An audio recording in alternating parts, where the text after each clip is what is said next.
একজন লোক দৌড়ায় আসিয়া আমিরুল মুমিনিন খলিফাতুল মুসলিমিনের দরবারে আসিয়া কয়, আমিরুল মুমিনিন খলিফাতুল মুসলিমিন, একটু থামেন, বিচারটা একটু পরে করেন।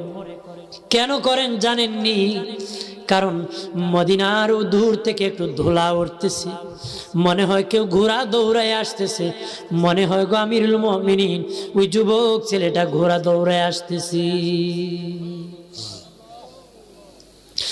আর মদিনার মানুষ কান্দে, জল্লাদ কান্দে গো, সবাই বিনায় বিনায় কান্দে। জীবনে কত অপরাধীর শাস্তি হলো, আজকে একটা জান্নাতি মানুষের শাস্তি হতেছে। আবু জার একটা জান্নাতি, ওই জান্নাতি লোকটা জামিনদার হওয়ার কারণে কতল হয়ে যাবে। সারা মদিনার মানুষ হাউমাউ করে কান্দে, যে কতল করবে কাজী সে